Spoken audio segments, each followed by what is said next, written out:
this is such a beautiful book, and it covers so much ground, I think, about music. As you know, it's a memoir. It's very much about your own experience and about your own development as a musician, but also I think about creativity more generally.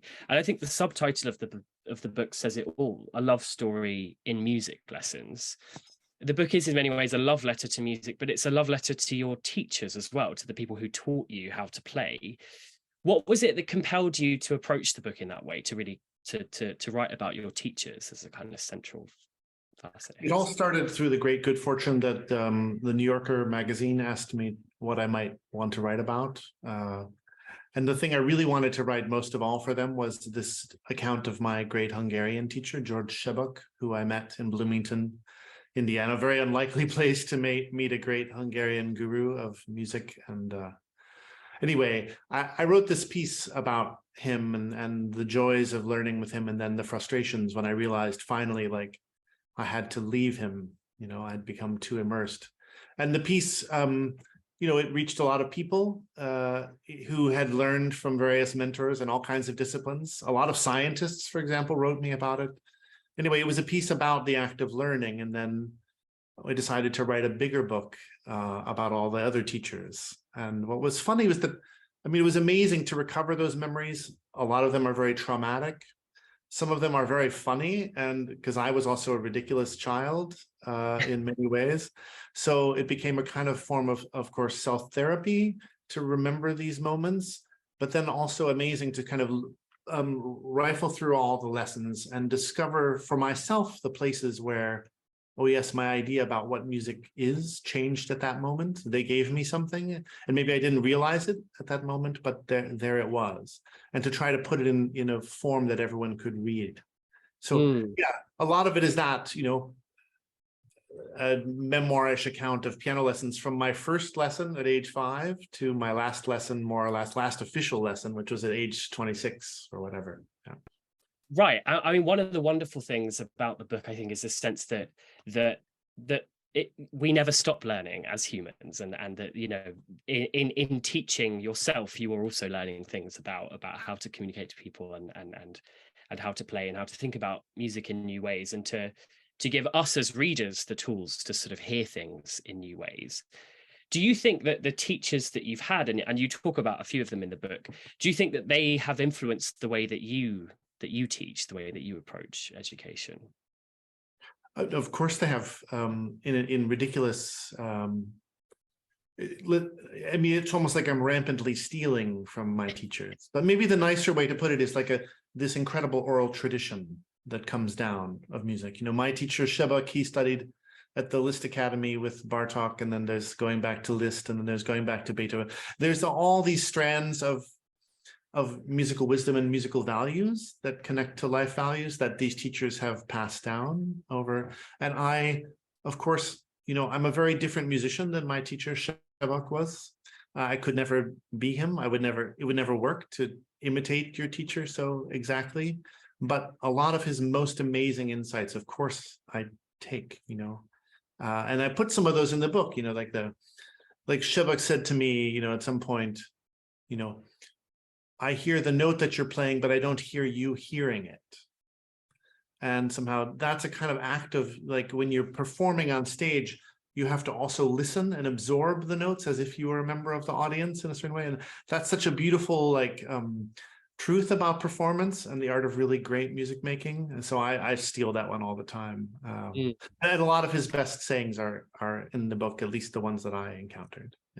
Yeah, and these wonderful kind of maxims for thinking about performance. And I think it's really refreshing to read about music education in this way. There's a certain cliche, I suppose, around classical music education as being so much about discipline and strictness, right? And I feel that your book paints a much more nuanced picture of what that process of development looks like, even if there is a whole lot of practicing and discipline involved in it too. And you are our teacher in many ways in this book, and you are giving us lessons about harmony and melody and rhythm, and encouraging us to think about them in new ways. And it would be wonderful to sort of get a taste of that now. I think we're going to listen to the short opening of a recording from your recording of Brahms' piano trio, and then we'll hopefully hear you play a bit and talk a bit about that. So great.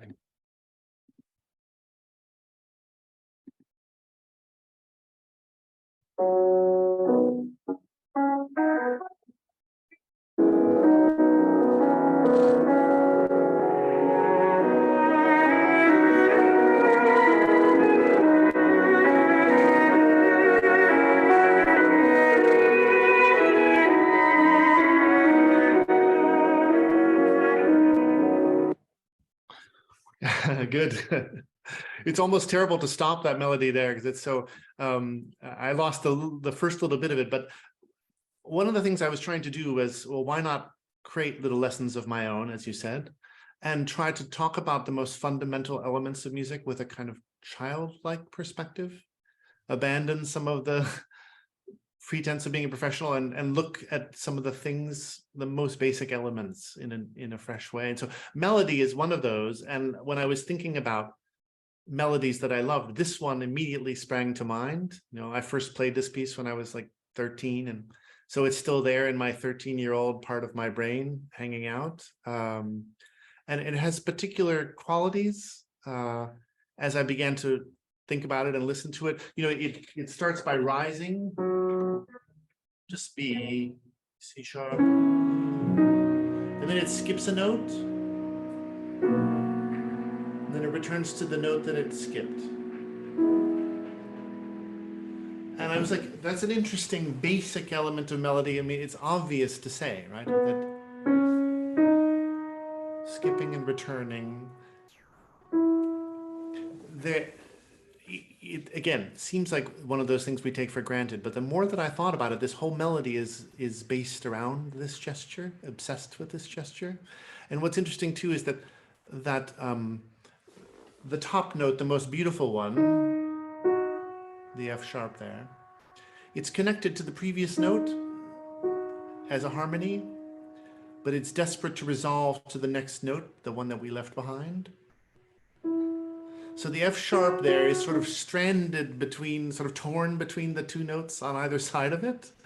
And there's this incredible, the reason we feel that way about that moment of music and the reason that melody tugs at us so much is partly because of that very basic melodic force, which is as simple as saying skipping a note and coming back to it, you know? And this, and what's so amazing is as the melody goes on, he keeps revisiting this idea of skipping and returning in different harmonies and different ways. And it's like there's this constant also hyperlinking that's happening within a melody without us knowing it. The parts of the melody are constantly remembering other parts of the melody, rhyming with them. And so the act of memory itself is woven so much into the way that we experience melodies. So the chapter is all about, that chapter is all about that, trying to unpack that, both for professionals like me and for hopefully anyone. I love that idea of hyperlinking as this kind of internal memory that a piece of music can have, and that there's so much going on there about yearning, about sort of yearning for something that might be in the past or in the recent past, and so much of the writing in the book, as you say, about offering us ways to hear things, is about the relationship between music and emotion. There's a sense that you're kind of teaching us to listen to listen emotionally. Do you think it's important to play with emotion too, right? That one of the moments that really struck me was when you're writing about your experience in college, and one of your teachers asks you to think about the saddest thing you can think of when you're about to play. Yeah, I wondered if you could speak a bit about that, about the importance of of the pianist accessing something in order to play a piece, or to give it sort of that meaning. Yeah, I mean, those you hit upon two of the crucial junctures in the book for me. That lesson when Norman Fisher, my cello teacher in Oberlin, or my friend's cello teacher, I was accompanying him. Wow. He asked me, and when we were playing this Beethoven tune, you know, very slow, mournful hymn, a hymn that's sort of become a funeral march, you know. And he said, yeah, think of the saddest thing that you've ever experienced, you know. And it was weird because none of my previous teachers of any kind had ever asked me to access my own emotional life in that way. And it was strange why they hadn't. What was interesting then, like 5 years later, a few years later, then my next teacher, Shebak, took it to the next level, which is you don't just have to access the emotion, but you have to access the truthful emotion. You know what I mean? You can't just emote, but you have to find the truth concealed within the musical structure. And once you've done that, the piece will in a way play itself. So those are two different levels of thinking about accessing emotion. When you play, one is very cathartic, one is very personal, right?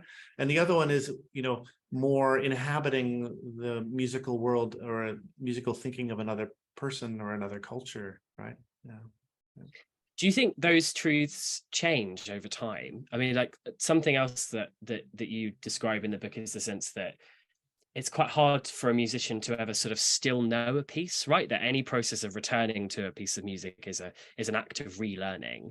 Have you found in your work that there are certain pieces that you might play differently now than you did, say, 10 years ago, as a result of different life experiences or different sort of ways into that truth? And it's always changing, definitely. I mean, my teacher, Shebak, you know, he was from a certain generation. They had certain values, you know, and I try to talk about what those which was their, in a way, they were exiled from their homelands, right? They escaped first Hitler and then the communists and then, right? And they came to America. And so their musical values were in a way the only thing they had left to hold on to. And they were desperate to communicate them, right? And then I love some parts of those values, you know, and believe in them profoundly. And yet I can't help also interjecting some of my values, which are, as you say, constantly changing. When I play a Mozart concerto, what are the things that I pay attention to? What are the things that it means to me? I mean, it's come to mean so much more to me these days, for example, that Mozart is made out of a braid of serious music and lighter music, and that he's constantly trying to elide or erase the distinction between serious and unserious, or high and low, so to speak. So that's become more important. It wasn't important to me in my 20s. I just loved Mozart because it was beautiful. Do you know what I mean? But for me, it's acquired a more social significance. Certainly. Yeah. That's fascinating. Also, because another thing you mention in the book is sort of the ways that like popular culture can kind of demonize classical music in some ways, right, as being sort of unsexy. And what I would love, which it often is, to be fair. Yeah. But like one of the things I'd love to hear you talk about, just we have a few minutes left, is it's the idea that harmony is about sex in some way, right? This is an idea that you introduced in the book that I thought was fascinating. The idea that the very musical concept of harmony, about things coming together, has a kind of erotics, or like an erotic meaning, and it feels like something of what you're doing in the book is sort of is allowing us to hear the sexiness of classical music, right? Well, I hope so. You know, it's kind of a comedy chapter, that one about Bach and sex, in some ways, because it's a little bit ridiculous. And yet I think there's a truth there, which is that, you know, what we call Western classical harmony, right? The whole art of harmony that sort of congealed around late 1600s. It's so much built around, you know, basically the movement of the dominant to the tonic, the desire of one chord to go to another. And if you add another note, it makes that chord even want to go even more and this sort of calibration of the desire of one harmony to go to another. So I talk about this little famous, you know, that everyone knows, the Bach prelude, which seems like the most innocent thing in the whole world, right? You know, but these chords, and at the beginning, it's just a simple, we're home and we do two beautiful treble chords, and then we come back. Then we begin to sort of wander and look around. They get more complicated, and this one really wants to resolve, but can't quite. It's not yet. Yes, that one. down, and then a couple simple ones, and again complicated, right? But then at the end, Bach unleashes his most, for the entire second half of the piece, he just sits on one bass note and then unveils one sort of note on top of it after another. And there's this incredible sense, even within this tiny piece of it, almost uncontainable desire. I think that's one of the reasons that piece is so beloved and so famous, because there's so much harmonic tension concealed within it. And Bach did have quite a few children, so objectively he was pretty virile. Yeah.